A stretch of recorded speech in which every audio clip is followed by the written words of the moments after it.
Bueno, son las 5 de la tarde. Vamos a dar inicio para atención a todos los que se están conectando en tiempo. Y bueno, hoy es el segundo día de nuestros webinars en atención a las, semana del Día del Abogado que tuvimos el pasado domingo. Y hoy, sin lugar a duda, bueno, pues con dos ponentes muy importantes, muy especiales y conocedores de este tema que vamos a abordar el día de hoy. Y les quiero, bueno, dar la más cordial bienvenida a esta sala webinar de la Licenciatura en Derecho de la Universidad de Londres.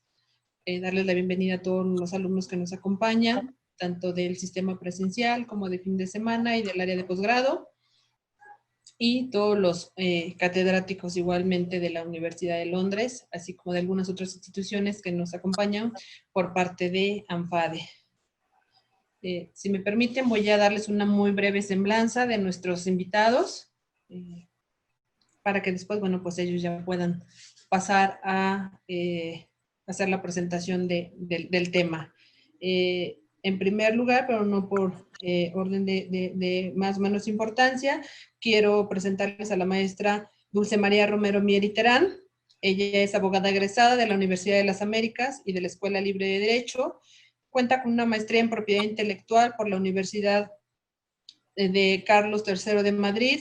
Cuenta con 19 años de trayectoria como especialista en propiedad intelectual, regulación y evaluación publicitaria y protección de datos personales, entre otras materias. Actualmente colabora con Grupo Innova, una empresa mexicana dedicada al desarrollo y distribución de distintos productos revestidos de originalidad destinados a cubrir necesidades inmediatas. Además, es profesora de la Universidad de Londres, de la Barra Nacional de Abogados, en la Ciudad de México, impartiendo cátedras como propiedad intelectual, derecho informático y de regulación del marco legal de las obras creativas. Ha colaborado en el Instituto Mexicano de la Propiedad Industrial, INPI, como parte del equipo de especialistas encargados de evaluar distintas marcas y otros signos distintivos reconocidos por las leyes reguladoras de la materia en México. Constantemente apoya y asesora a distintos emprendedores y empresarios que buscan colocar productos en el mercado y protegerlos de una manera adecuada. Es la maestra Dulce, a quien le doy la más cordial bienvenida.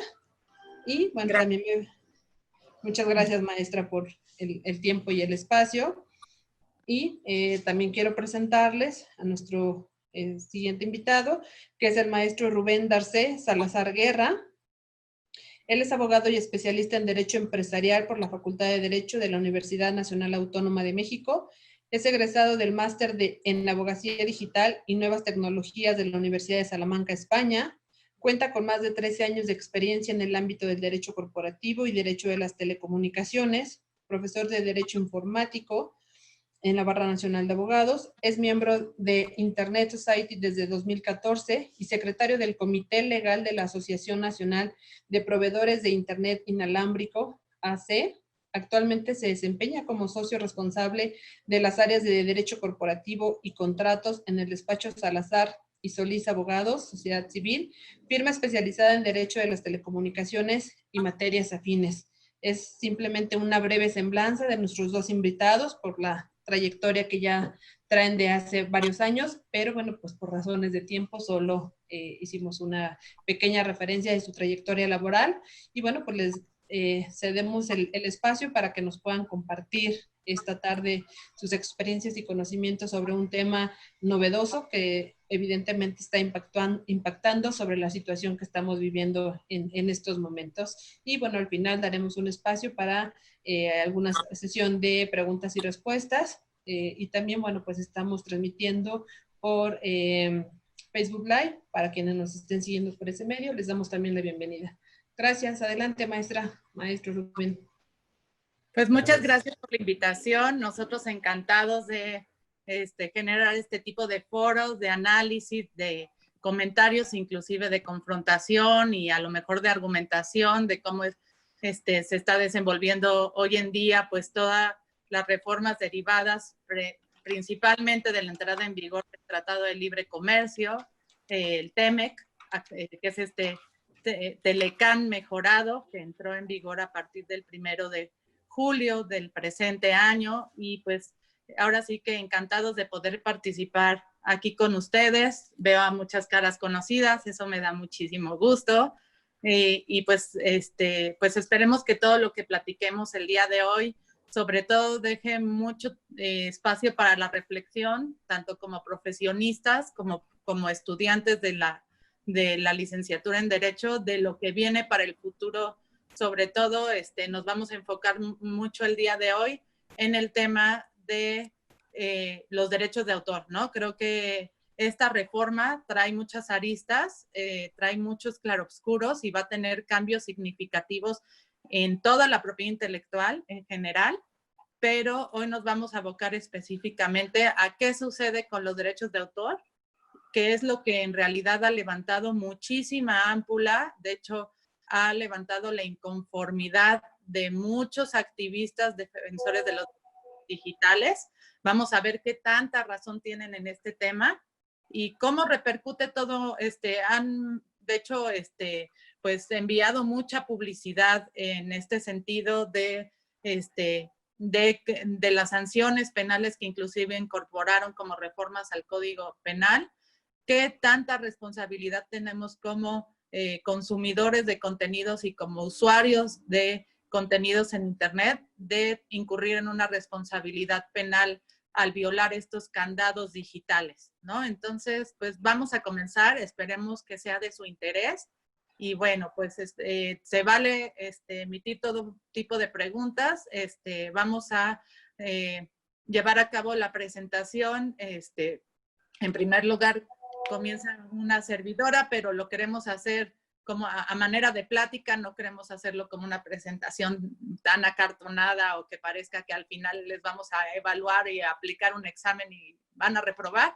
Queremos hacerlo de una manera amena, en la que cualquiera de ustedes que nos están escuchando puedan participar y puedan hacer sus preguntas en todo momento, pero el panel de preguntas y respuestas lo vamos a dejar hasta el final para que podamos abundar de la mejor manera posible en este sentido, ¿de acuerdo? Antes que nada, también quiero darle la bienvenida a Rubén, que también muy amablemente aceptó participar en este foro. Y pues no sé si tengas que decir algo, Rubén, al respecto.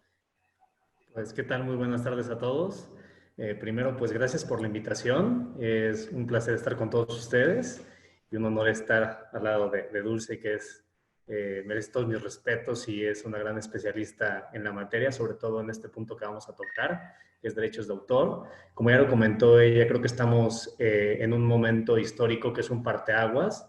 Esta pandemia que nos está tocando vivir nos ha obligado a voltear a ver los medios digitales con más fuerza y sobre todo pues adelantarnos, ¿no?, a una ola que ya venía, que en México ya tiene muchos años, digamos, estudiándose este tipo de temas de derecho digital relacionado con derechos de autor y otros, pero bueno, ahora también nos alcanzó lo que comenta Dulce, que es la entrada en vigor del TEMEC y que es de donde se desprenden todas estas reformas. En primer lugar, pues está la reforma que ha comentado a la Ley Federal de Derecho de Autor, la reforma al Código Penal Federal y bueno, otras dos que se incluyeron ahí también, la nueva Ley de Propiedad Industrial.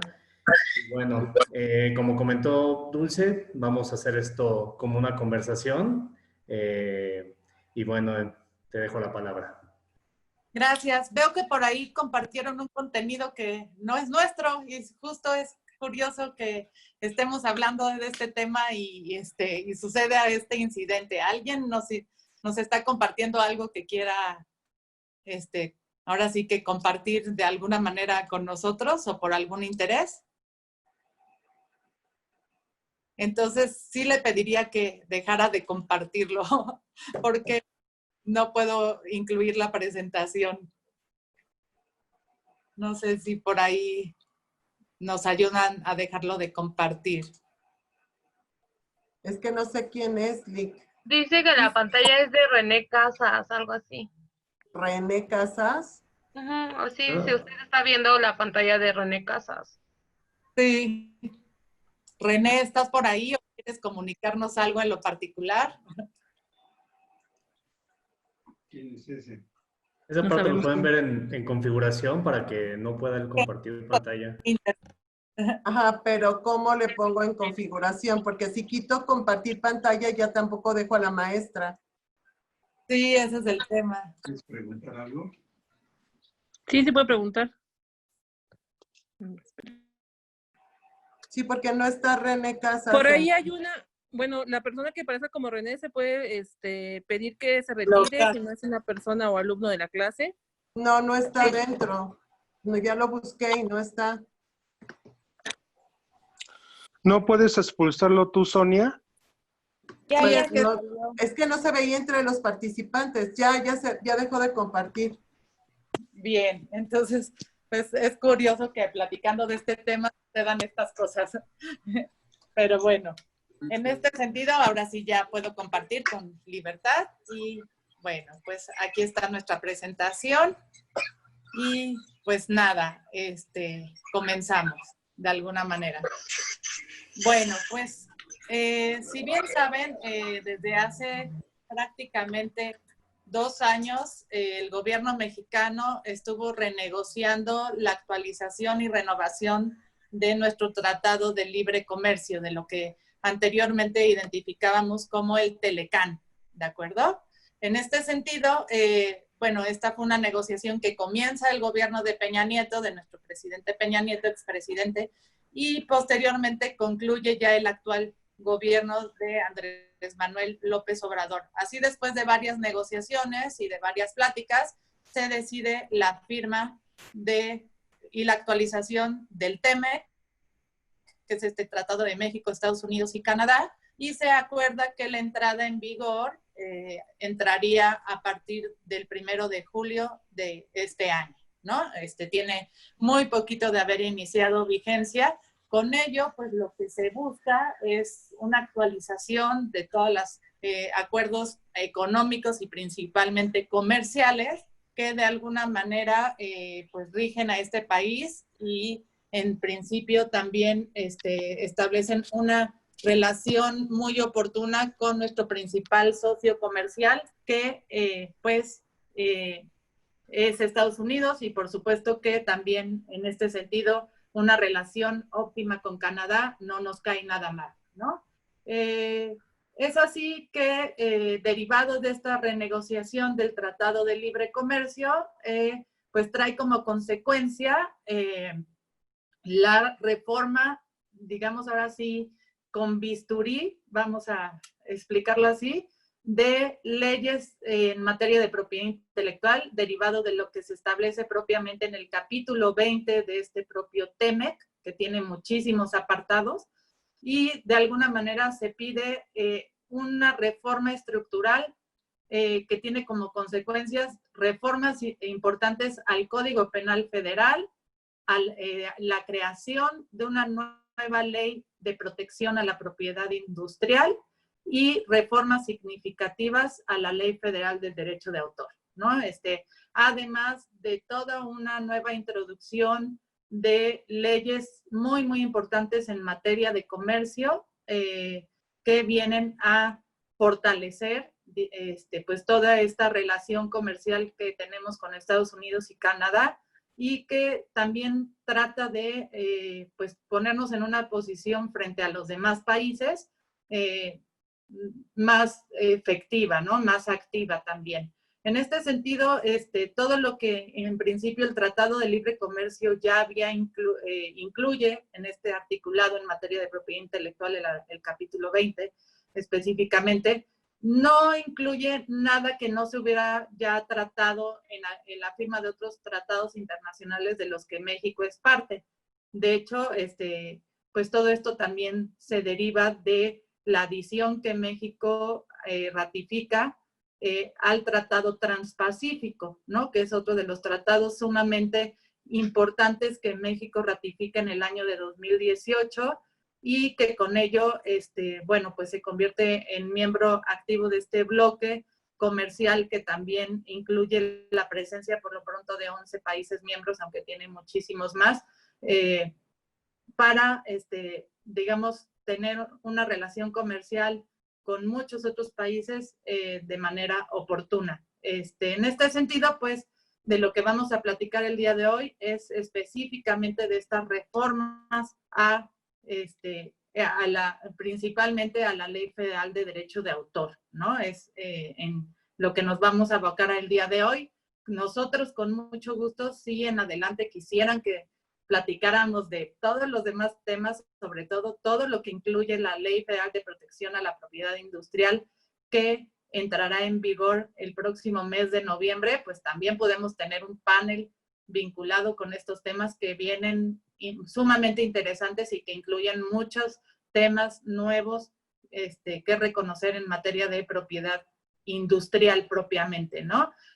Algo también muy importante es que todas estas reformas no son una casualidad, también de manera velada y de una forma, digamos, también ahí, no con una participación activa, pero de alguna manera una presencia muy, muy importante.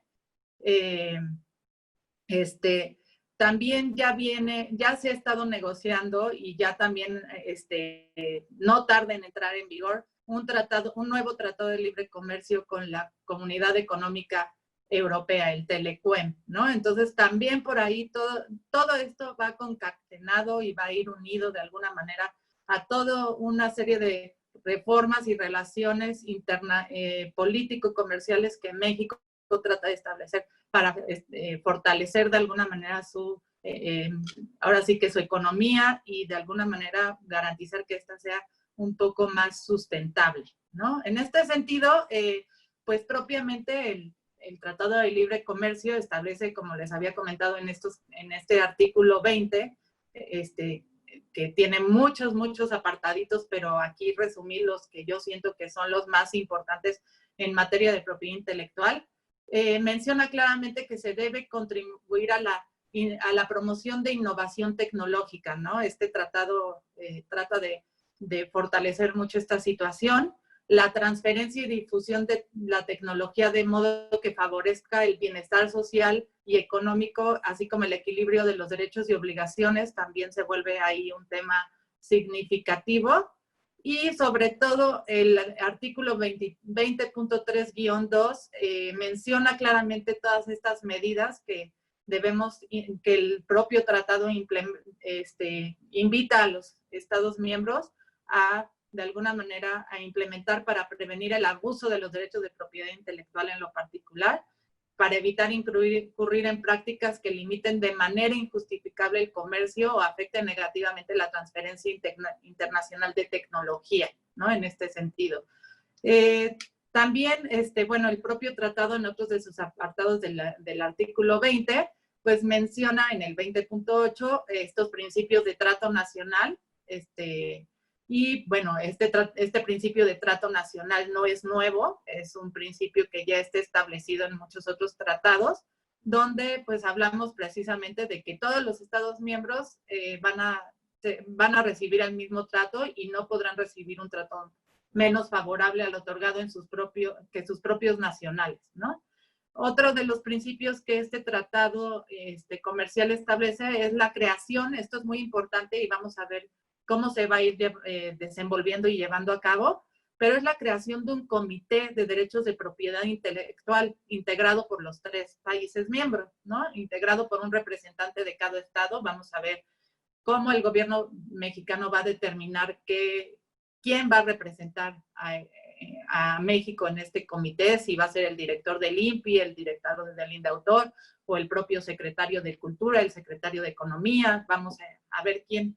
Pero este comité tiene que empezar a operar al año, es decir, entró en vigor el TEMEC el 1 de julio, pues vamos a, este comité va a empezar a operar el próximo 1 de julio de 2021 y vamos a ver qué consecuencias tiene todo esto, ¿no? Respecto al intercambio de información que va a haber entre los países miembros, el fortalecimiento de la observancia de derechos de propiedad intelectual, el reconocimiento de protección en materia de indicaciones geográficas, que este es un tema que no todos los países miembros de la OMPI, de la Organización Mundial de la Propiedad Intelectual, y sobre todo a Europa le ha costado mucho trabajo reconocer. Vamos a ver cómo ¿Cómo nos va a ir ahora con las indicaciones geográficas y las denominaciones de origen? Europa está muy interesado en introducir muchas denominaciones de origen e indicaciones geográficas de la comunidad. Vamos a ver cómo se lleva a cabo esto. Y también se fortalece mucho el tema de la cooperación en asistencia a estados distintos de los contratantes en materia de secretos industriales. Vamos a ver de qué manera pues, se fortalece esta condición y vamos a ver cómo va a operar este comité dentro de un año, ¿no?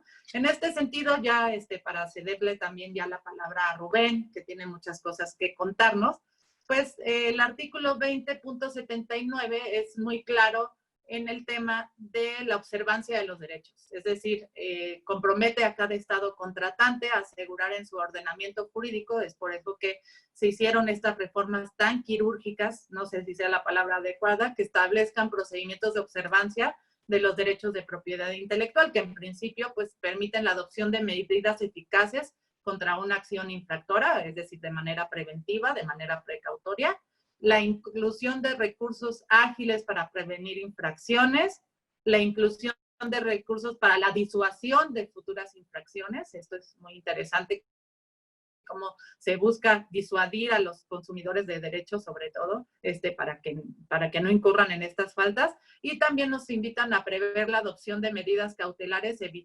enfocadas a evitar la circulación de productos que infringen a derechos de propiedad intelectual. Va a haber mucha más protección y muchas más medidas en fronteras para evitar la entrada de producto pirata, de falsificaciones, de contrabando. Se fortalecen todas estas medidas para tener acuerdos mucho más eficaces para evitar pues la entrada y salida de productos ilegales, ¿no? En este sentido, pues ya, bueno, con esta breve introducción, obviamente vamos a llegar al punto en que sigamos platicando de todos estos temas, pero pues le cedo la palabra a Rubén, que seguramente también tiene mucho que decirnos al respecto. Adelante, Rubén. Gracias. Dulce les habló bastante acerca del TEMEC, que digamos es la razón de ser de que se hayan dado todas estas reformas. En especial ya la Ley Federal del Derecho de Autor, en su reforma, tiene 3 ejes principales identificados, que son, primero, el concepto de puesta a disposición, después, la aplicación de medidas tecnológicas de protección efectiva e información sobre gestión de derechos, ya más adelante vamos a ver estos conceptos, y la tercera es la responsabilidad de proveedores de servicios de Internet, incluido dentro de las responsabilidades el concepto de Notice and Takedown. Ya es bastante conocido por muchas aplicaciones que lo utilizan las grandes industrias de contenido digital ya tienen desde hace mucho tiempo este tipo de procedimientos. Bueno, básicamente la primera parte, donde entra la parte de comunicación pública y la puesta a disposición. Lo importante de todo esto también es saber que no, como dice Dulce, no es nada nuevo. Antes de que hubiéramos firmado el TEMEC, México ya era parte también de los tratados, de los llamados tratados Internet, que son el TOIEF y el TOGA. Estos datan de 1996 y México los ratificó en el 2000 e iniciaron su vigencia en el 2002. Aquí ya se tocaban por lo menos 2 de los puntos que vimos como eje central de esto, que es primero la comunicación pública y la puesta a disposición, y el segundo, las medidas o los medios de protección para las obras para los derechos de autor en el medio digital, ¿no? Entonces eso ya estaba desde aquel tiempo y México ya era parte. Entonces, digamos que México, por haber sido parte de esos tratados internacionales, haberlos ratificado, ya tenía como parte de su derecho interno estas figuras, ¿no? Porque como ya bien lo sabemos, los tratados internacionales forman parte también de nuestro marco jurídico y hay que atenderlos. Sin embargo, no se van a meter específicamente las redacciones que tenemos ahora. Sí tuvimos cambios al momento de adherirnos, pero quedaron en cuestiones muy generales. Entonces aquí vamos primero. Se reformó el artículo 16 y justamente en su fracción tercera, la parte que se agrega es referente a la comunicación pública y es el medio es el acto mediante el cual la obra se pone al alcance general por cualquier medio que la difunda y que no consista en distribución de ejemplares. Aquí justamente, hace rato platicaba con Dulce de esto, de la distribución y la comunicación pública. La distribución dejaron, digamos, para ejemplares físicos y la comunicación pública para cuestiones que no fueran tangibles. Ese era el pensamiento que tenían en 1996. Ahí también metieron la parte de medios alámbricos o inalámbricos, que eso es la parte nueva en nuestra ley, y comprendía la puesta a disposición de las obras de tal forma que el público pueda acceder a estas obras desde un lugar y en el momento que uno de ellos elija. Aquí más o menos me imagino que les sonarán las plataformas de streaming como Netflix, ¿no? Que en realidad ellos no te están mandando una señal directa de propagación de ondas, por decirlo de alguna manera, y que tú puedas tener acceso abierto, ¿no? En realidad, lo que estás haciendo es poner a tu disposición el contenido y tú puedes acceder en el lugar y en el momento que tú elijas. Esta parte también va muy relacionada con conceptos en materia de telecomunicaciones y radiodifusión. Un ejemplo es, aquí se distinguen entre la puesta a la comunicación pública por medio de radiodifusión y por medio de otros medios, ¿no? Como podría ser el Internet y otros medios de telecomunicaciones. ¿Qué pasa con la radiodifusión? La radiodifusión se ha discutido mucho si forma parte de las telecomunicaciones o no, porque telecomunicaciones en sí significa comunicaciones a distancia, ¿no? Aquí la cuestión de la radiodifusión es que la radiodifusión siempre habla de ondas de espectro. Entonces, si ustedes se dan cuenta, radiodifusión en México sería un ejemplo, televisión abierta y radio abierta. Aquí lo que se hace es propagar ondas que van a tener receptores y que van dirigidas al público en general, ¿no? No hay, digamos, medidas especiales de protección para ese tipo de ondas, ¿no? Con esta historia, pero bueno, esa es otra cuestión. Entonces, a la hora de medios inalámbricos, ya también venían, como les decía yo, en el artículo 8 del TODA de 1996 y en el 14 del TOYEF. No sé si tú quieras comentarnos algo acerca de puesta a disposición, Dul. Sí, bueno, pues este es un concepto que no es nuevo, ¿no? De hecho, como bien Rubén lo comenta, pues ya está incluido en muchos tratados internacionales, en muchas legislaciones locales de distintos países y, o sea, México en realidad no está creando ningún concepto nuevo, ¿no? Simplemente está precisando, ¿no? Un poco esta situación. Y bueno, creo que una inclusión también importante es el tema de ya empezar a reconocer estos medios alámbricos e inalámbricos, que de alguna manera pues ya estaban, pues trata de precisar un poquito más, digamos que esta ley, con todas estas reformas y adiciones, que bueno, cabe mencionar que esta ley fue, la Ley Federal de Derecho de Autor, como ven, no se abroga, se reforma únicamente, y la publicación de nuestra ley fue el 24 de diciembre de 1996, ¿no? Entonces, estamos hablando de que a esta ley le tocó de alguna manera vivir la entrada del primer Tratado de Libre Comercio que firmamos con Estados Unidos y Canadá, ¿no? Y ya venía también de una consecuencia de que México se había adherido a otros tratados internacionales. Entonces, es así por lo tanto que pues la Cámara, el Congreso en particular, no toma la decisión de reformarla porque pues ve que todavía puede soportar, o sea, digamos que tiene muchos de los elementos que simplemente pueden hacer la transición y pueden migrar a este entorno del analógico al digital, ¿no? Vamos a decirlo así.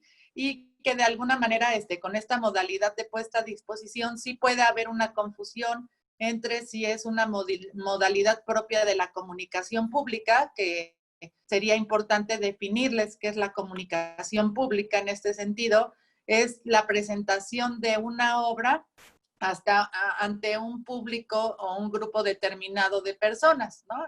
Pero no hay un reparto de ejemplares de la misma, ¿no?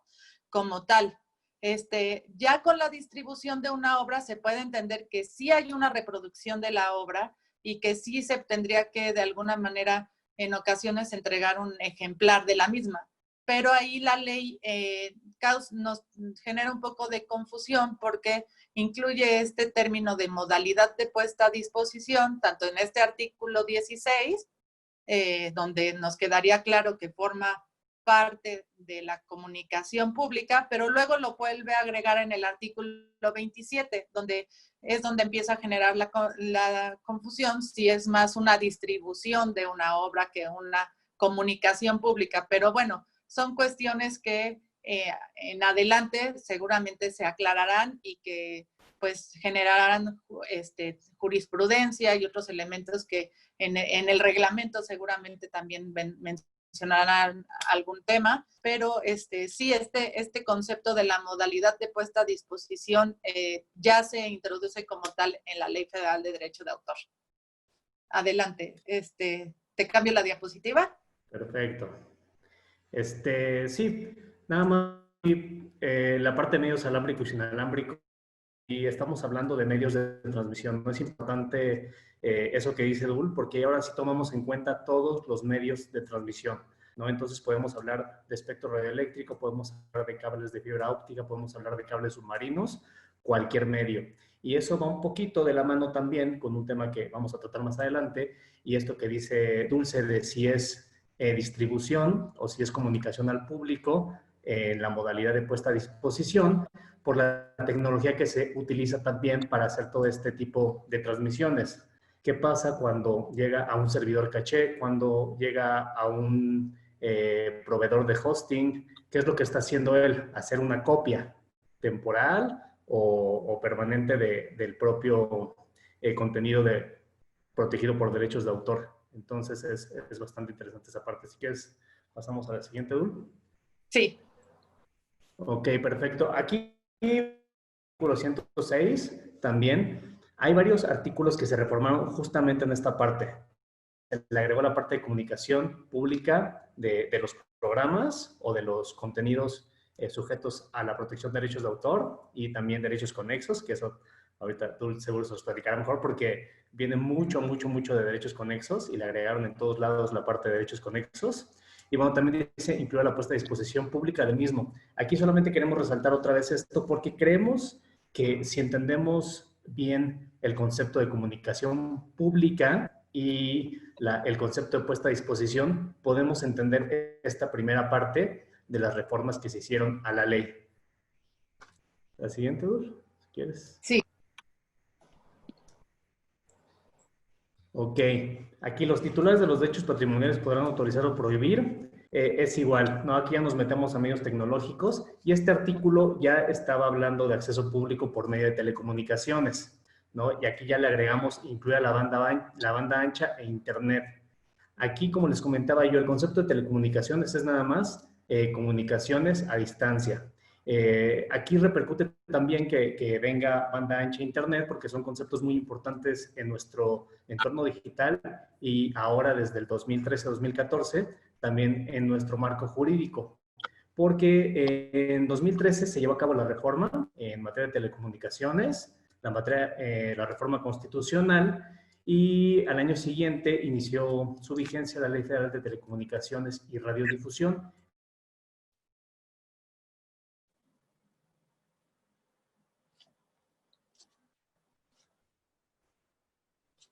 En la que incluyen al Internet y a la banda el de servicios de valor agregado, porque era más manejarlo a través de redes, ¿no? Reglamentábamos redes, no servicios. Entonces se tenía esta parte de los servicios de valor agregado.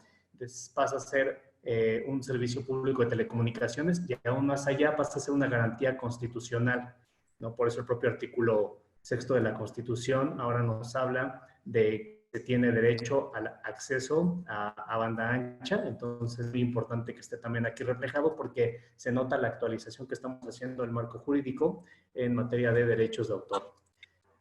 Y bueno, aquí se repite, ¿no? Lo que les decimos, la puesta a disposición del público de sus obras de tal forma que los miembros del público puedan acceder a estas obras desde el lugar y en el momento que cada uno elija. ¿Sale? Esto es trascendente porque entonces ya vemos que nosotros podemos acceder al contenido cuando queramos, donde queramos, ¿no? Y en 1996, más o menos por la fecha de la aprobación de toda Bill Gates hablaba de que el contenido era el rey, ¿no? Y que eso era lo que iba a revolucionar Internet y bueno, tuvo toda la razón. ¿Algún comentario acerca de esto, Zulo? Pasamos a la siguiente. Sí, pues era Perdón, básicamente... perdón, Nick, se le está yendo la señal a licenciados. Ah, ¿se está cortando? Sí, a él se le está cortando. Ujú. Ah, A igual ver, puedes colocar internet, igual es más fácil. Gracias, Nick. Sí.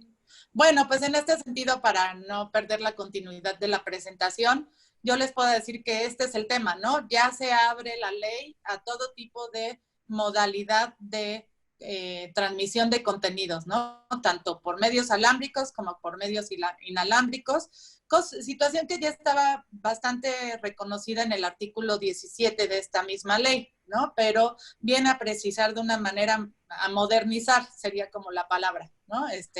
Entonces ya esta modalidad de puesta a disposición, pues nos deja muy claro que ya abre, pues, el reconocimiento de todas estas obras en el entorno digital, ¿no? Vamos a decirlo así, ¿no? Y bueno, pues entremos en materia, Rubén. Esto es de lo que también nos están preguntando mucho, tienen muchísimas dudas de toda esta publicidad y me imagino que noticias que han leído recientemente en el internet seguramente o en los noticieros o en medios de comunicación en general respecto a todas estas medidas tecnológicas y todas estas consecuencias que va a haber derivadas de violar un candado digital, ¿no? Entonces, no sé si quieras entrar ya en materia para platicar este tema. Creo que se le sigue cortando, ¿verdad, Rubén? No lo escuchan, ¿verdad? No, no se escucha. No, No se escucha. ya se nos congeló. Pero bueno, esperemos que regrese en un momento. Mientras, pues yo les comento de este tema. Este es el capítulo, yo creo, más importante de las reformas a la Ley Federal de Derecho de Autor. Todos estos apartados que empiezan a regular de manera muy, muy dura, o sea, la palabra es esta, ha sido una regulación sumamente rigurosa y exigente de todos aquellos personas que, pues ahora sí que consumen contenidos protegidos por derecho de autor en Internet, ¿no? Entonces, lo primero que menciona este artículo 114 bis es estas medidas de protección tecnológica, medidas tecnológicas de protección efectiva. ¿A qué nos vamos a referir con esta medida de protección? Bueno, pues a cualquier tecnología, dispositivo o componente que en el curso normal de su operación proteja el derecho de autor, derecho del artista, derecho del intérprete, derecho del ejecutante o derecho del productor de un fonograma, ¿no? O que controle el acceso a una obra, a una interpretación o a una ejecución de un fonograma, ¿de acuerdo? Bueno, una aclaración que es importante realizar en este momento es que en materia de derecho de autor identificamos principalmente, como bien ya lo deben conocer muchos de mis alumnos que han tomado la materia conmigo, que principalmente reconocemos al autor de la obra, a esta persona física que crea distintas obras reconocidas en el artículo 13, ¿no? Que pueden ser desde una obra literaria, una obra musical. En este caso, en Internet vamos a identificar principalmente las obras literarias, las obras fonográficas, musicales, y principalmente también las obras fotográficas, podría ser, e inclusive las obras cinematográficas, ¿no? Son los contenidos que constantemente estamos consumiendo en Internet, ¿no? Entonces, creo que ya volvió Rubén. Ya. ¿Sí nos escuchas? Sí. Perfecto. Fuerte y claro. Son parte de los inconvenientes de estar a distancia. Pero bueno, en este sentido, junto con los autores, estos creadores constantes de obras, vamos a identificar a los derechos conexos para todos aquellos que no identifican este concepto. Vamos a identificar a todos estos derechos conexos. En este grupo entran todos los titulares derivados de una obra. ¿Y a qué nos referimos con este concepto?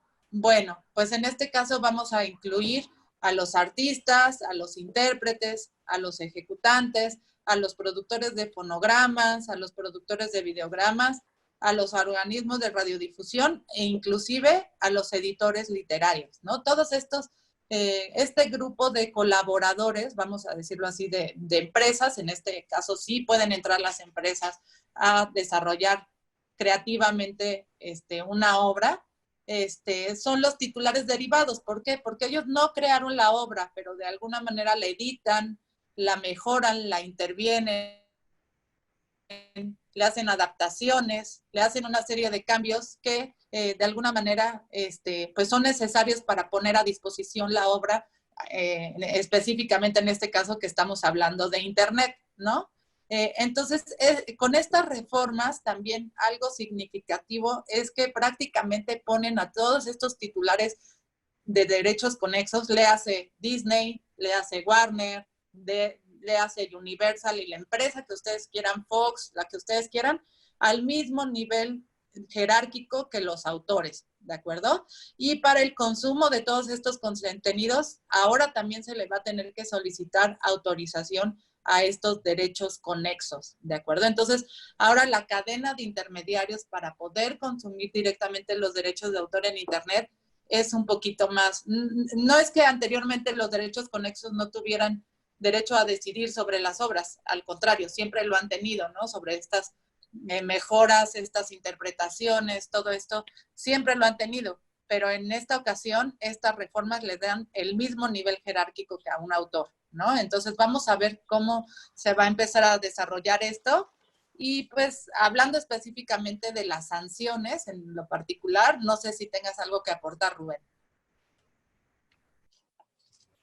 Pues me imagino que ya en lo que me fui, ya platicando antes de las medidas tecnológicas de protección efectiva, ahí imagino que Dul ya también les platicó que tampoco es algo nuevo. La cuestión que es que las medidas tecnológicas de protección efectiva son necesarias, ¿no? Son necesarias en este mundo digital en el que vivimos, porque cuando una obra sale del autor y se va a esta red de redes que es el Internet, es muy complicado controlar qué pasa con esa obra. Sin las medidas tecnológicas de protección efectiva, no podríamos controlar qué pasa con las obras, ¿no? Entonces, sí se complementa con el otro concepto. En cuanto a las sanciones, bueno, las medidas tecnológicas de protección efectiva ya tenían una sanción administrativa en la propia Ley Federal de Derecho de Autor.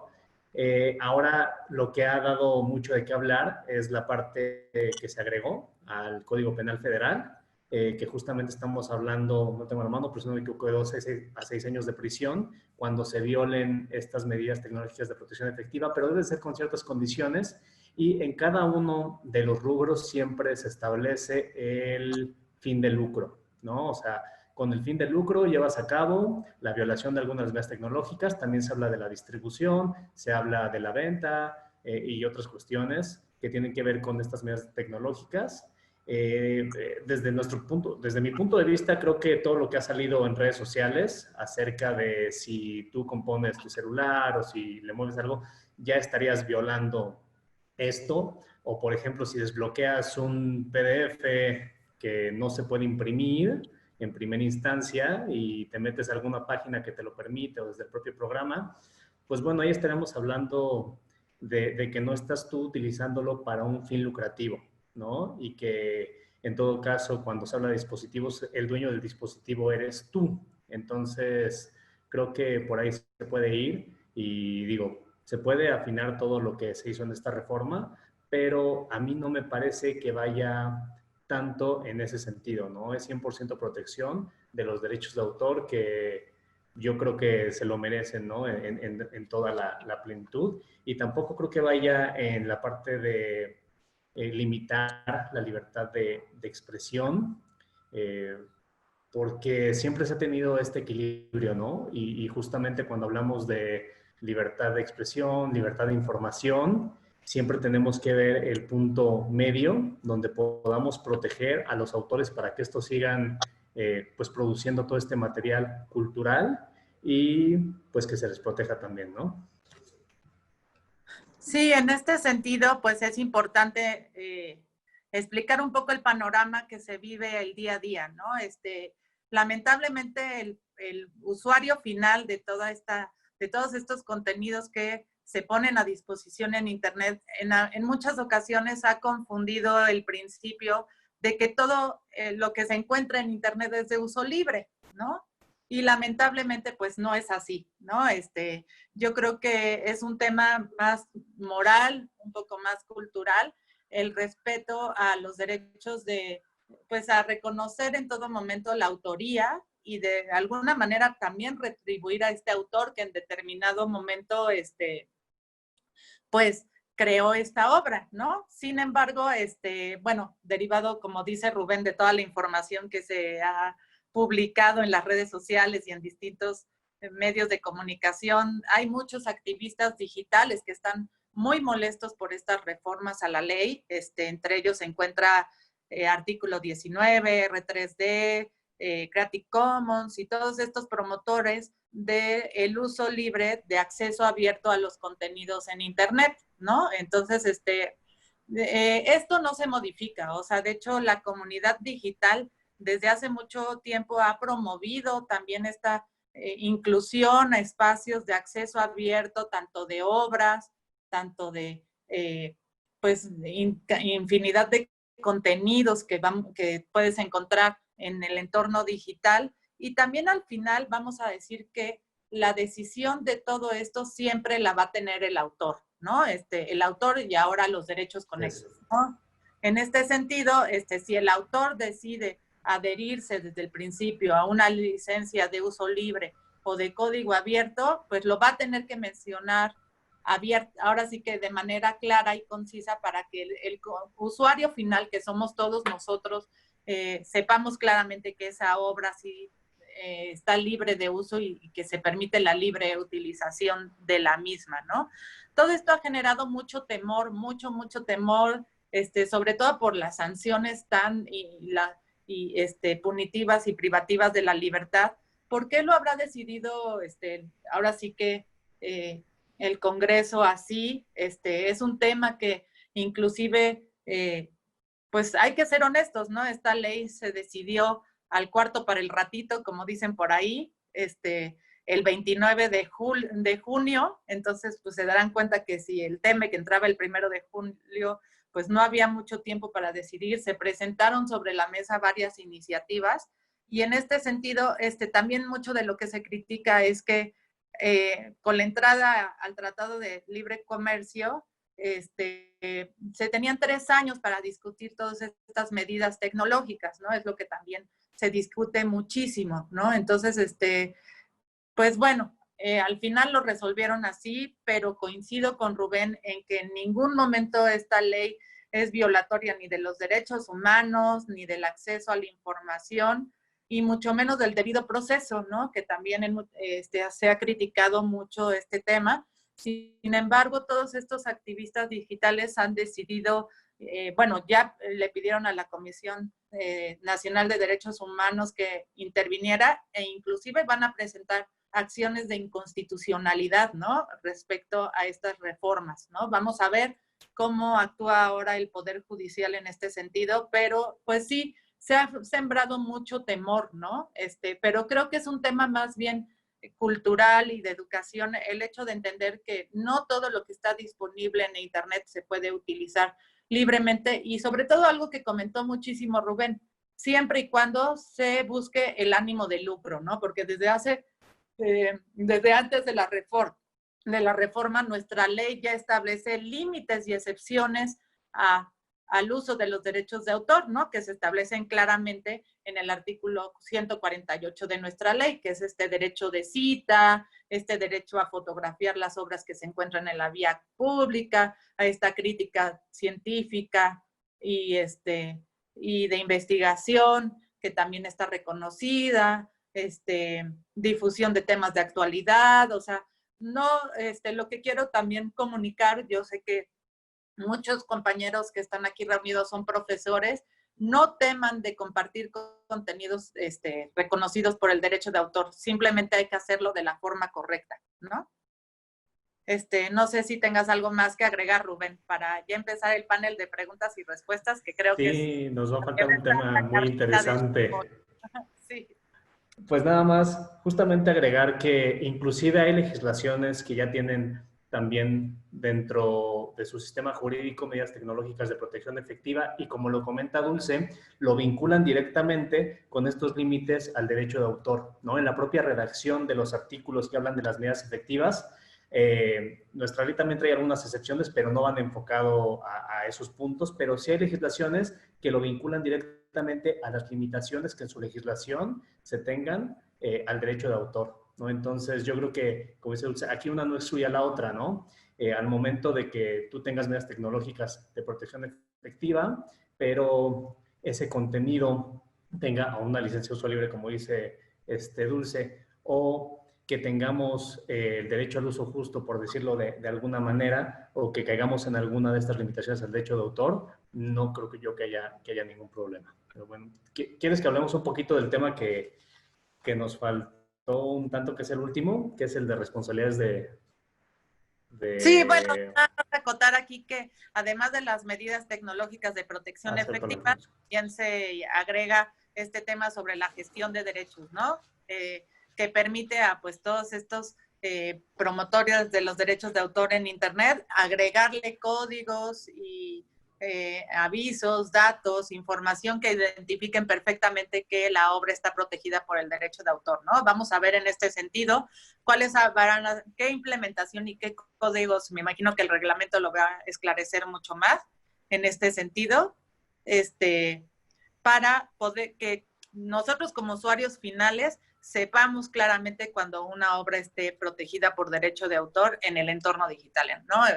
Propiamente en Internet, ¿no? Entonces, también establece esta medida, esta implementación de esta nueva defensa de los derechos de autor, ¿no? Entonces, sí, pues ahora sí que para terminar, pues sí, queda este tema de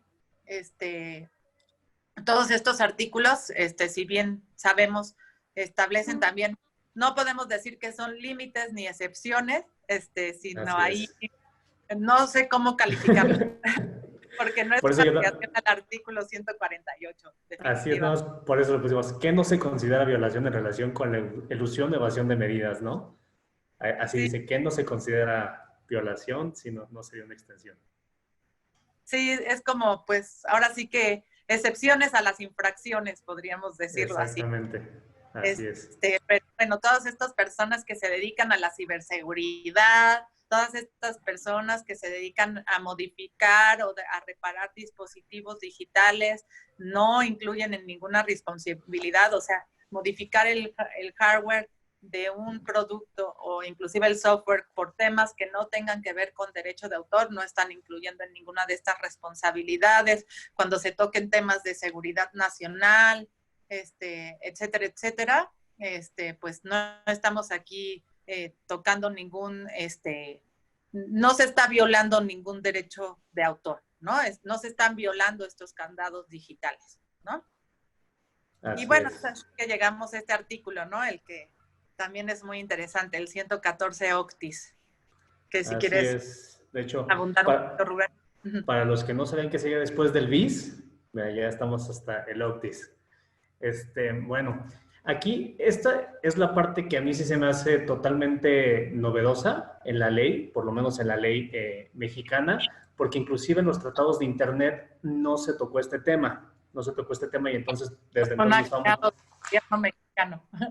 Así es. Y esto se trata de las responsabilidades que tienen los proveedores de servicios de Internet en cuanto a los contenidos protegidos por derechos de autor que transmiten a través de sus redes o a través de sus sistemas.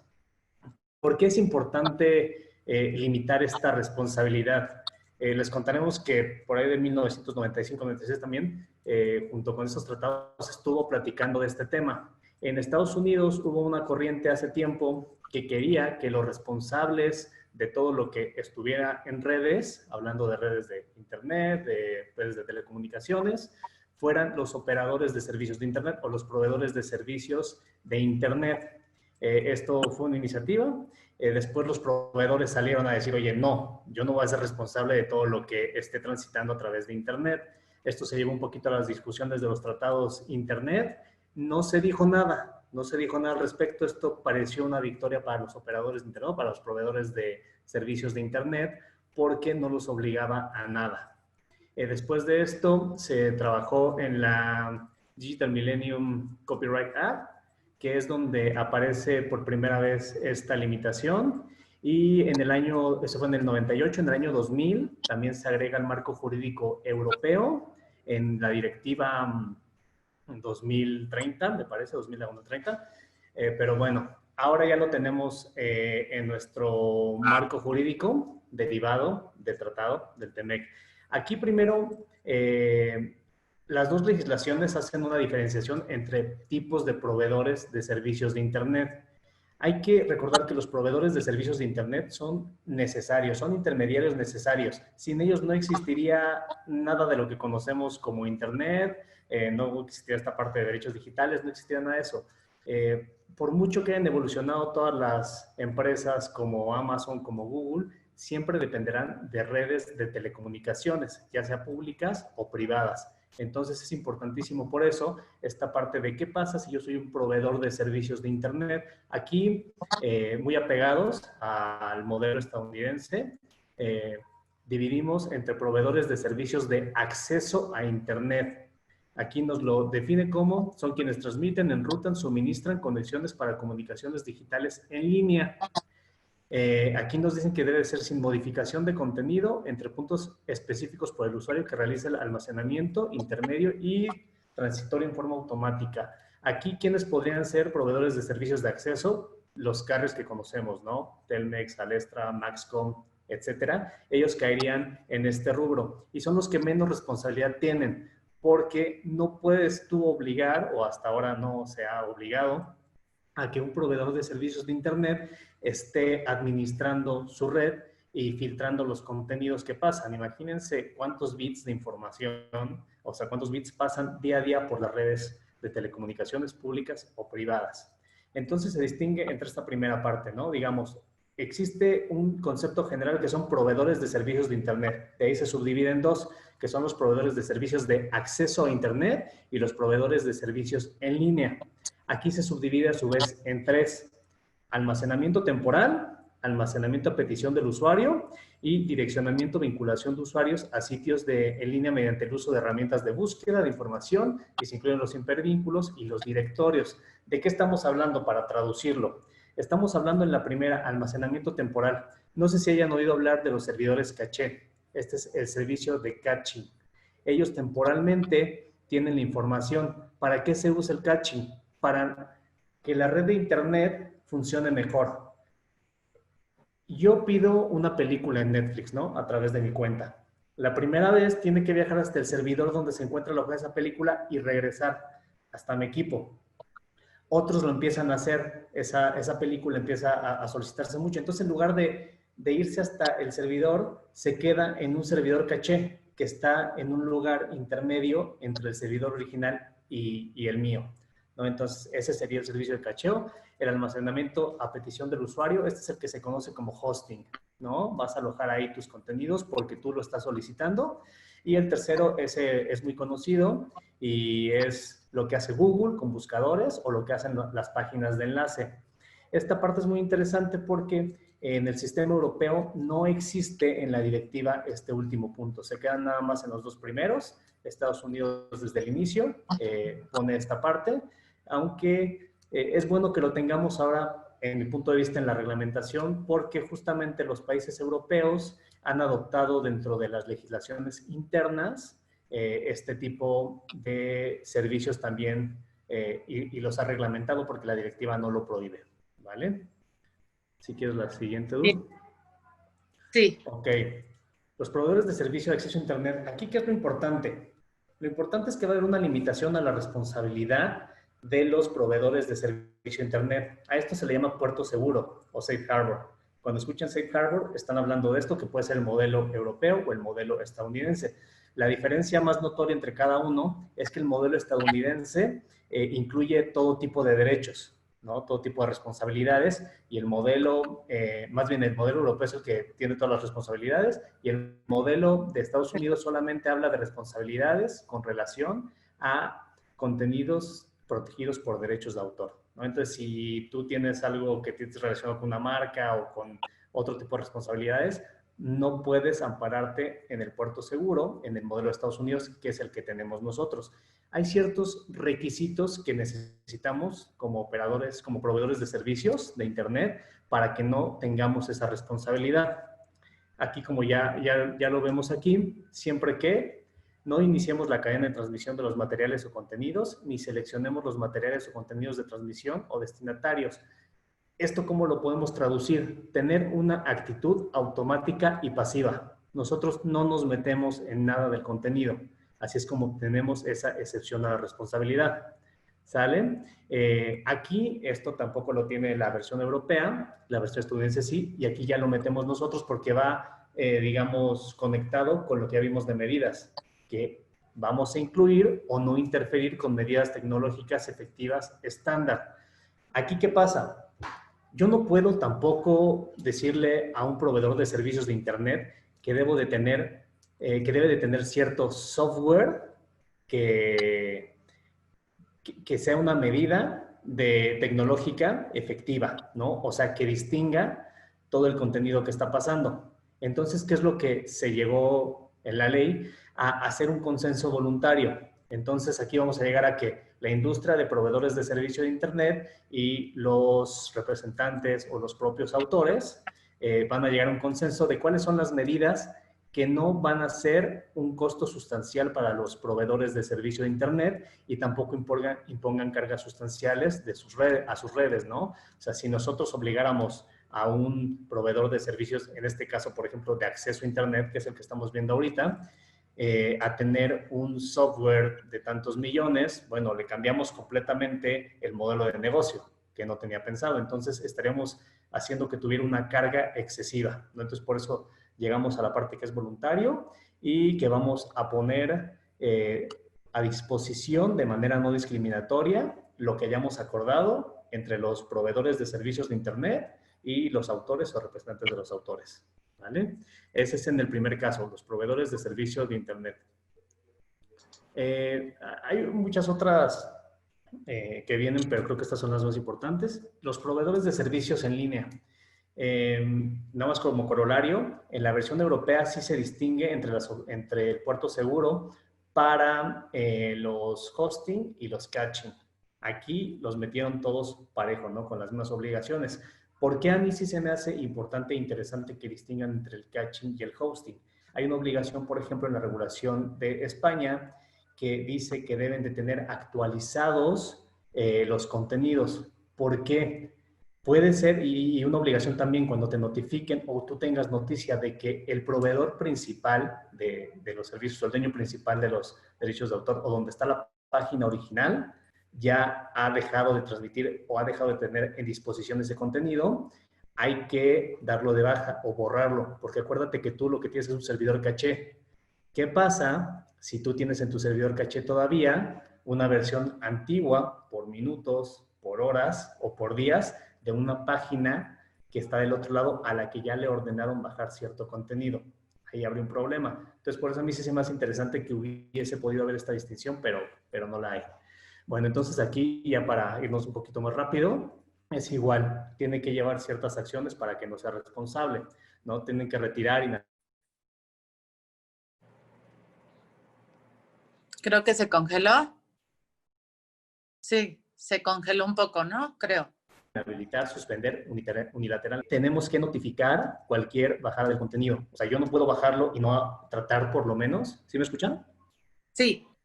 Tratar por lo menos de avisarle a quien haya subido ese contenido, cosa que en la versión europea puede que no suceda, porque si yo tengo la sospecha o todos los elementos que me sugieren que ese contenido viola derechos de autor, yo puedo bajarlo automáticamente, y sobre todo porque si no, no tengo yo la exclusión del puerto seguro y podrían a mí, reclamarme una responsabilidad, ¿vale? Entonces, también deben de tener una política de terminación de cuentas que hayan infringido reincidentemente. Y la siguiente, si quieres, por favor. Es lo mismo, aquí incluyen no interfieren con unidades tecnológicas que deben de tener las mismas características que ya vimos, que deben de ser acordadas, que no deben de ser una carga sustancial para los sistemas, para sus redes, o una carga sustancial económica, que esto es muy subjetivo también, ¿no? O sea, cuando es una carga económica o para sus redes, pues eso ya dependerá de cada proveedor. Tratándose de los dos últimos, que son los proveedores de hosting y de enlaces y los buscadores, no deben de haber obtenido un beneficio económico, ¿no? Esa es otra de las condiciones. Y la siguiente, Dulce, ¿quieres, por favor?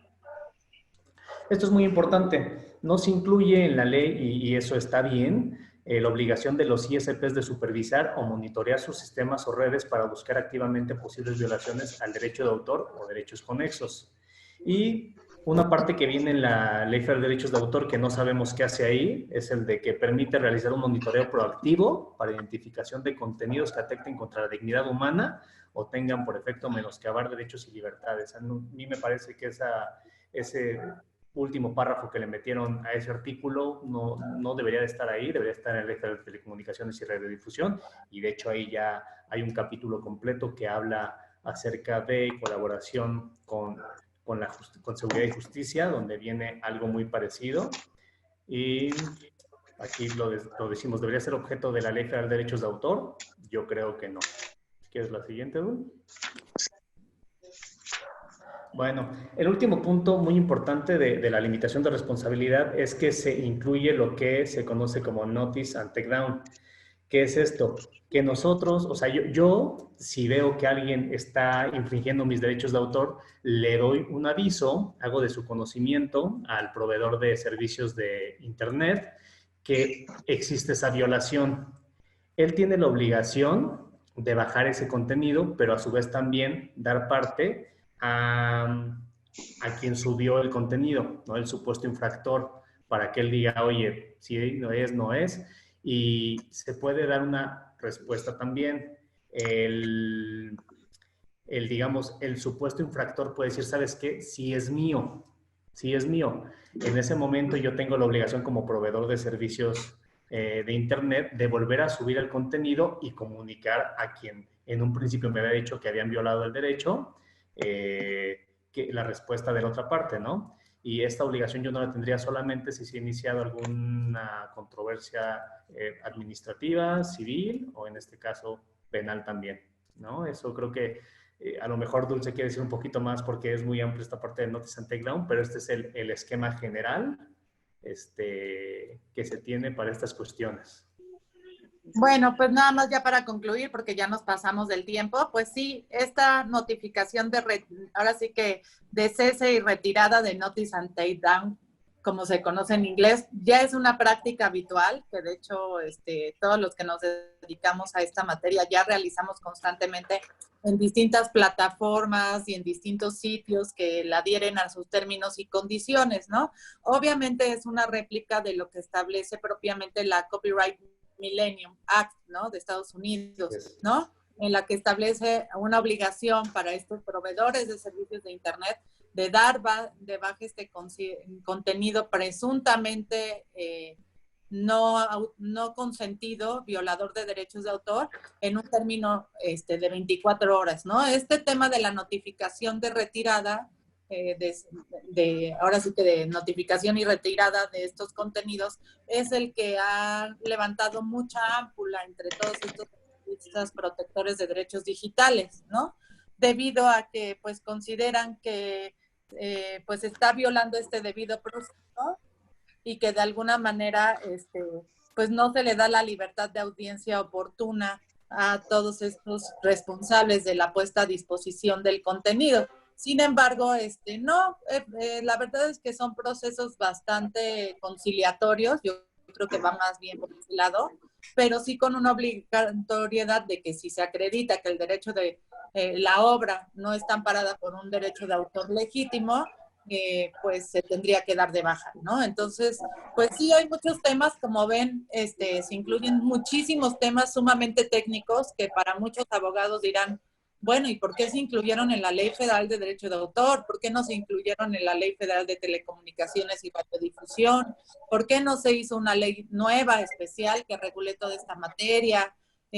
Hay muchas preguntas sobre el tintero, ¿no? Pero pues vamos a ver cómo va operando. Seguramente, pues va a haber muchas reacciones, muchas consecuencias, y vamos a ver, pues obviamente a todos los que nos apasiona todo este tema, estamos esperando pues muchas opiniones, muchas resoluciones, y seguramente las generaciones futuras, como lo son nuestros alumnos, pues les va a tocar adentrarse mucho más a todo este tema de la regulación de las tecnologías de la información, ¿no? Entonces, pues con esto concluyo y entramos al panel de preguntas y respuestas.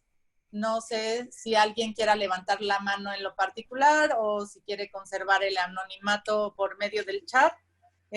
Por aquí, por ejemplo, tengo la pregunta de Nancy Costa, querida alumna, gracias por estar presente. Y nos dice, tengo una pregunta. Entonces, ¿cómo podemos compartir obras de arte, música o hasta imágenes en las redes sociales sin violar los derechos de autor o sin que sea restringida la publicación? ¿Quieres contestarla, Rubén? Pues mira, realmente toda esta cuestión nueva que estamos viendo no cambia tanto esta parte de compartir o no este tipo de contenidos, ¿no? O sea, si van a ser para uso personal y realmente, o sea, con la reforma no cambia esto. Yo puedo seguir compartiendo música, imágenes y todo en mis redes sociales. Si alguien utiliza algún método de Notice and Takedown para bajar ese contenido, pues ya habrá que ver qué pasa, porque realmente aquí creo que lo importante es el uso, ¿no, Dul? O sea, el uso que le estás dando al contenido es... Mickey es de Disney, ¿no? O sea, así, tal cual podemos plantearlo y sí tiene, pues, derechos sobre él, ¿no? Y así como muchos otros personajes. Entonces, aquí también hay que entender la lógica de la industria, yo creo, ¿no? Hay muchas cuestiones que se comparten día a día en redes sociales, a través de internet, a través de redes también privadas, que a las empresas les conviene muchísimo, ¿no? Que se estén compartiendo. Entonces nunca o casi nunca te va a llegar una notificación de cese y desista porque entienden también que están dentro de un mercado, ¿no?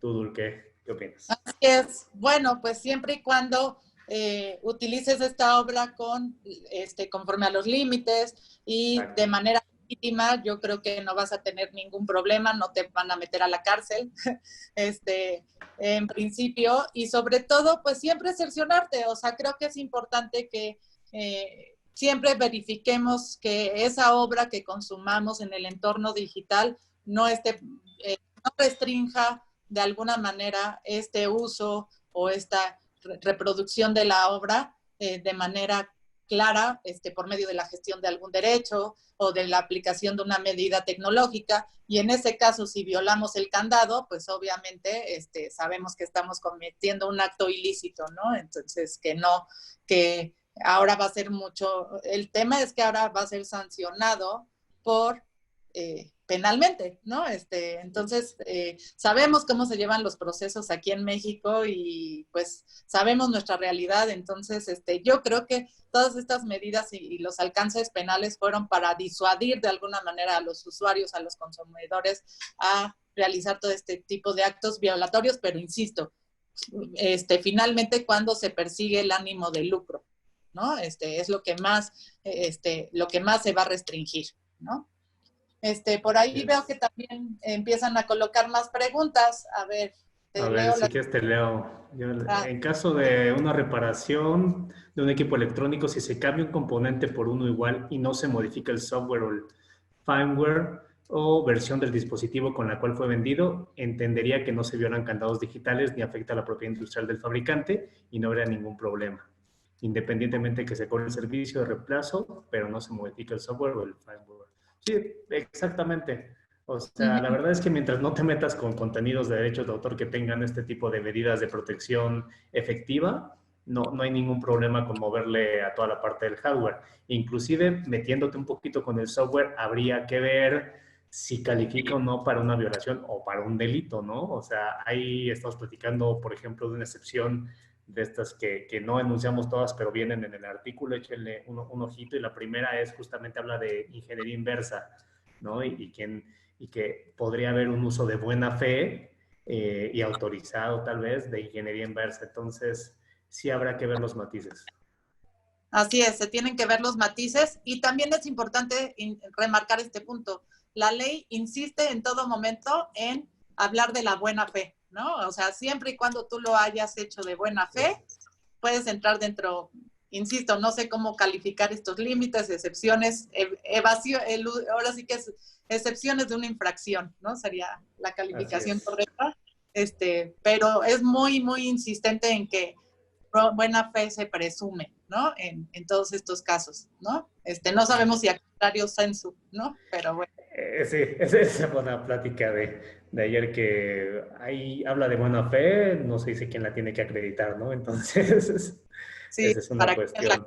la prueba, ¿no? En este sentido. Exactamente. Pero A ver, bueno, la siguiente te queda bien a ti, yo creo. Cuando se comparten publicaciones y ponen la leyenda, no tenemos los derechos de la música, ¿es importante poner esta leyenda? híjole, pues no creo que esta Listo. leyenda exima de alguna responsabilidad si la canción está reconocida o protegida tanto por los derechos de autor como por los derechos conexos, ¿no? Depende de la finalidad, ¿no? Volvemos a, obviamente, si forma parte de una publicación de código abierto con fines docentes o no sé, podría haber muchas excepciones, muchos límites, pero en principio no. Yo creo que sí te podría dar un buen susto estar poniendo a disposición música sin derechos, ¿no? Sí. Por ahí también Aldo pregunta, esa va perfecto para ti, ¿se empezarán a usar más los VPNs? Pues mira, usar más, pues yo creo que sí, ¿no? Siempre las redes privadas virtuales han sido un gran problema en esta cuestión de derechos de autor. De hecho, hay un estudio, digamos, específico de esta cuestión de transmisión de datos peer-to-peer y a través de VPN. Yo creo que sí se empezarán a usar más, ¿no? O sea, la gente que teme a este tipo de cuestiones, sí las empezará a usar más, aunque no sé qué tanto se dispare, ¿no? Porque te digo que ya entendiendo bien el sentido de las reformas, no creo que sea un tanto más, bueno, sí será un tanto más punitiva, pero para la gente que de por sí lo utiliza para violar derechos de autor, ¿no? Lo que platicábamos ayer es que, pues de lo que se trata justamente esto de que te pongan, oye, de 2 a 6 años de cárcel, tanto multa, ahora es administrativa, también la vía civil, también la vía penal, pues es desincentivar, ¿no? Es que se respeten este tipo de derechos. Y la verdad es que ya, como decía también Edul, ya hay demasiados tipos de licencias, ¿no? Están los Creative Commons, están software de código abierto, hay otras cuantas que si el autor de la obra decide o es su voluntad que tú lo tengas, ahí va a estar, ¿no? En caso de que no, pues creo que es completamente respetable y que se tenga que dar una contraprestación por el uso de las obras, ¿no? Así es. Por aquí también, acá, Daniela Manso, gracias por acompañarnos. ¿Creen que sea benéfico o en su caso perjudicial a su punto de vista? ¿Qué tendría que agregarse o eliminarse a estas nuevas aplicaciones legales? Híjole, yo tengo muchos comentarios.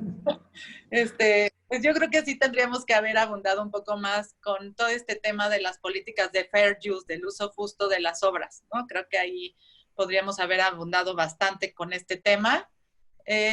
Y yo creo que sí, pues básicamente para dejarlo ahí y no estar una hora más aquí, temas y excepciones respecto al fair use, ¿no? No sé, en tu caso, Rubén, ¿qué hubieras agregado a esta reforma? Pues mira, yo hubiera agregado claridad, ¿no? Sí, Sobre la todo técnica técnica legislativa y claridad, porque la verdad los invitamos a que lo lean, sobre todo la parte de excepciones a la violación de los medios efectivos y las medidas efectivas, y en verdad que sí tienes que leerlo varias veces para que te quede más o menos la idea de lo que están tratando de decir. Otra cuestión es, pues, mira, a mí me interesa mucho esta parte de los proveedores de servicio de Internet porque es importantísimo en este momento que no colapsen sus redes, que no colapsen sus servicios, porque como yo les decía, es el intermediario necesario 100%. Entonces, tal vez aclarar un poquito esa parte y sí hacer la distinción entre uno y otro. Y bueno, ver también qué viene, porque les contaré ya más para el último comentario que esta directiva, un poquito de las que le hablé, del modelo europeo, está por desaparecer. En el 2021 entra en vigor una nueva directiva que es muy, muy, muy dura con los proveedores de servicios de Internet. Inclusive ya habla de tener licencias de puesta a disposición de los contenidos que vayan a pasar por sus redes o por sus servidores. Entonces, habrá que estar viendo también para allá, porque eso seguro también va a ser un comentario que va a salir, que estamos siendo muy flexibles con los proveedores de servicios de Internet con esta reforma, ¿no? Porque la verdad es que sí les quedó todavía el puerto seguro ideal.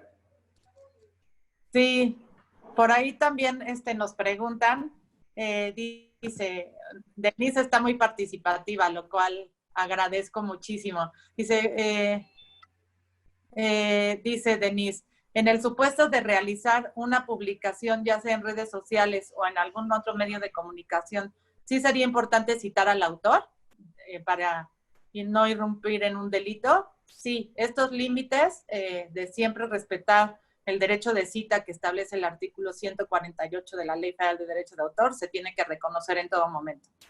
¿De acuerdo? Y siempre y cuando sea una parte significativa de la obra y no se modifique la misma. Esto es muy importante. ¿De acuerdo? Y bueno, ya para concluir, porque me imagino que muchos tienen clase, dice, grupos, este es de Pablo Albarrán. Gracias, Pablo, por estar aquí siempre con este tema que te apasiona tanto. Grupos indígenas que ya en varios países están teniendo autonomía para el cultivo y creación de ciertos materiales típicos de cada región y de qué manera se impulsa sus licencias y patentes para que no se les dé un mal uso o violente su derecho, como en el caso que está en el proceso de las modificaciones genéticas a los cultivos. Bueno, Pablo, pues tocas un tema muy importante que también se dejó fuera de esta reforma, que precisamente era la publicación de una nueva ley general de variedades vegetales. Afortunadamente, no sé, para tranquilidad de precisamente estos grupos indígenas, esta ley se deja para discutir en adelante y derivado de un tratado internacional del cual formamos parte, que es la Unión Internacional para la Protección de Variedades Vegetales, UPOV, y tenemos hasta el 2021 para discutirlo. Entonces, pues vamos a ver cómo se va llevando a cabo, cómo se va discutiendo esta ley, pero sí está generando mucha ámpula esta nueva publicación de la nueva Ley General de Variedades Vegetales, la cual tú te has involucrado mucho en la materia y que te ha interesado mucho el tema, te lo agradezco. En el Telecán sí se toca el tema de las variedades vegetales también, pero se dejó esto hasta el 2021, ¿de acuerdo? Por ahí Roberto Gómez también, muchas gracias. En caso donde tú descargues algún archivo de paga de forma gratuita en algún tipo de servidor que sea Mediafire o Mega, pero sin fin de lucro, ¿tendrías problemas para descargarlo? ¿Qué opinas, Rubén? Pues mira, si nos vamos primero al término general, está 100% eludiendo una medida de protección, ¿no? Entonces, un candado, exactamente. Entonces, ahí pues, delito no sería para ti porque no estás teniendo fines de lucro, pero sí podríamos ir tal vez a alguna cuestión administrativa, dependiendo del uso también, ¿no? Al final. ¿Tú qué opinas? Sí, pues claro. Por lo menos de una notificación de retirada, yo creo que sí te haces acreedor, ¿no? Sí, ahí sería más, digo, es más cuestión para, digamos, más problema para la página. Me imagino que tú vas a esa, ¿no? Así de, oye, yo me metí a la página y es problema de la página. A ellos que le metan su aviso de cese y desista. Y ellos, en este caso, también Habría que ver, no hay una retribución directa para este tipo de páginas, pero sí indirecta a través de publicidad y todas estas cosas, ¿no? Entonces, para ellos sí podría haber tal cual un problema. Para ti, pues mira, no te van a meter a la cárcel, ¿no? Puedes estar tranquilo. Hugo, pues si quieres, claro que sí, postula tu pregunta. Ok. Buenas tardes.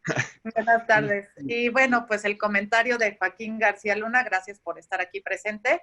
Creo que es cultural y educación cívica mencionar las fuentes o referencias atribuibles a otros por respecto de derechos de autor. Debe ser parte de la educación. Coincido contigo y además, Joaquín, yo les insistiría mucho a nuestros alumnos que hoy en día hay softwares como son que detectan el plagio, ¿no? Ya de manera automática. Entonces, hay que tener muchos softwares que ya inclusive analizan cuál es la apropiación de esta parte sustancial de las obras. Turner Ting, por ejemplo, está por ahí, que detecta el plagio y entonces cuidado con el copy-paste, chicos. Así es. Y Muchas ya gracias, para Joaquín. finalizar, si quieres, Hugo, postula tu pregunta. No sé también, Rubén, si quieras comentar algo más. Bueno, es que, bueno, mi pregunta va más enfocada hacia, tú como usuario final, dentro de cualquier página, si bien estamos hablando de los delitos que se generan como derechos de autor, por ejemplo, yo me meto a cualquier página, Facebook, Instagram, Twitter, lo que sea, y encuentro dónde descargar un libro. Y este autor solicita que se rebaje el libro de ahora sí que de esta página. ¿La sanción recaería también a mí como usuario final o solo va directo hacia las plataformas que permiten el acceso a ese tipo de documentos? ¿Qué tienes que opinar, Rubén? Pues como te decía hace rato, eres parte de la ilusión, ¿no? O sea, porque tú en algún momento, si ese material se dispuso con algún tipo de medida de protección y tú lo descargas de ahí, lo que está haciendo es eludir ese candado, ¿no? A lo mejor tú no tienes en ese momento, dices, bueno, pues yo lo vi ahí y yo lo descargué, pero la naturaleza en sí es que sí venía protegido, ¿no? En caso de que no haya sido protegido desde un inicio, pues no habría ningún problema. Como te decía hace rato, el mayor problema, pues yo creo que sería para la propia página de internet. Para el usuario final, no veo yo ahí, o sea, en este esquema que pudieses tener una responsabilidad, digo, en primera penal, pues no, o sea, porque no estás teniendo el fin de lucro que viene muy específico, y administrativa tampoco. De ahí sí a lo mejor tú sí nos puedes sacar un poquito más duro, que tienes más Sí, experiencia esta parte.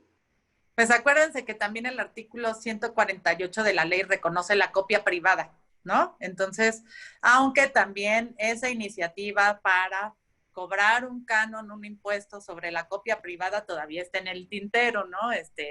Entonces, a lo mejor no te vuelves acreedor a una sanción, a un delito, pero sí te van a obligar a pagar algún derecho por haber descargado, que es a lo que podría derivar todo esto, al pago de ciertos tarifas o impuestos derivado de la descarga de las obras para uso personal, ¿no? También, ¿no? Entonces, ¿podría decirse que requería como tipo una multa administrativa?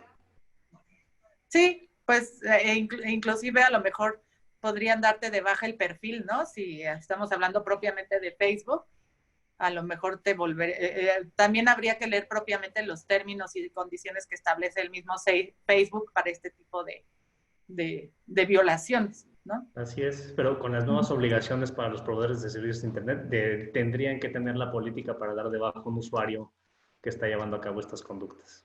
Exacto, o sea, seguramente van a venir cambios y es por eso que les recomendamos leer los términos y condiciones de todas estas plataformas, sobre todo para el tema de la protección de los derechos de autor, ahora propiamente, además de muchas más violaciones a la propiedad intelectual y sobre todo a datos personales y seguridad y todo esto, seguramente va a haber muchas modificaciones a los términos y condiciones de muchas de estas plataformas, ¿no? Entonces nos toca aventarnos nuevamente un clavado para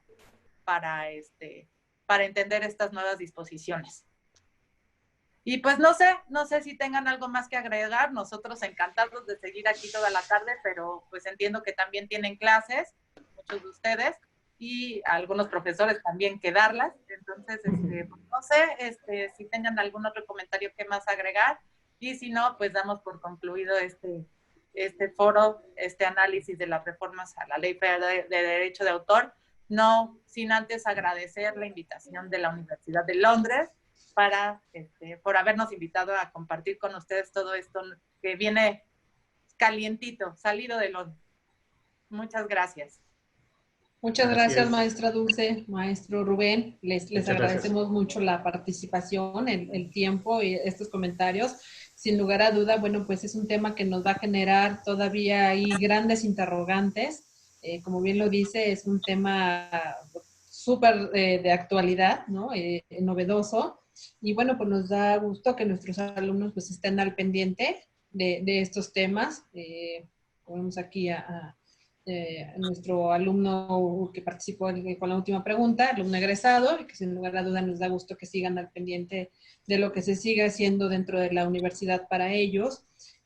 Ayer quisiera yo retomar un comentario que hacía nuestro ponente sobre la extinción de los abogados, ¿no? Y lo hacía haciendo referencia a que pues nos estamos extinguiendo, al menos como los abogados tradicionalistas que veníamos manejando la cuestión jurídica, la cuestión del derecho, y creo que este tema pues es una prueba de ello, ¿no? En el área que tiene todos nuestros alumnos, todos los abogados de hoy en día para incursionar en esta área del derecho, que si bien es cierto no es nuevo, pero que dada la situación que estamos viviendo, pues nos ha llevado en muchas áreas, en muchos ámbitos, muchas dependencias, a acelerar el trámite, acelerar cuestiones en línea, juicios en línea, tribunales electrónicos. Pues me parece que hay mucha información en esta materia, que yo invitaría a nuestros alumnos y egresados y maestros también que pudieran seguir investigando, porque me parece que aquí hay mucho campo laboral, ¿no? Se habla de los nuevos abogados o de la nueva comunidad de abogados digitales de las que forman parte nuestros invitados el día de hoy. Hay muy pocos todavía en esta área, en este sector. Creo que hay mucho por hacer, mucho por aprender, y que vean nuestros alumnos que el derecho de autor pues es una materia que sin lugar a dudas se relaciona con muchas otras materias que van de la mano, ¿no? Que tienen que ver con derecho internacional, ya sea público o privado, con derecho constitucional, la parte de derecho penal en algunos casos, la parte de derecho fiscal, derecho informático. Entonces creo que hay muchas áreas todavía en las que podemos encontrar y tenemos que explorar, incursionar como abogados. Entonces, chicos, yo los invito a que se sigan preparando, que aprovechen estos espacios, aprovechen a sus maestros, a nuestros invitados, los ponentes, para que pues podamos seguir creciendo y dignificando esta profesión. Les agradezco de nuevo a nuestros invitados este espacio y bueno, pues darles las gracias a todos quienes se conectaron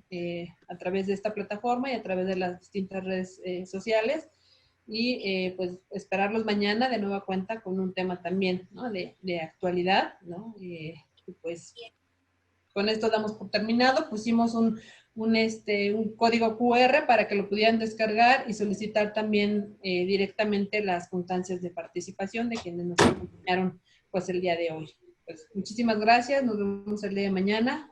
Que pasen bonita tarde. Gracias. Gracias, maestra. Hasta luego. Gracias. Bye.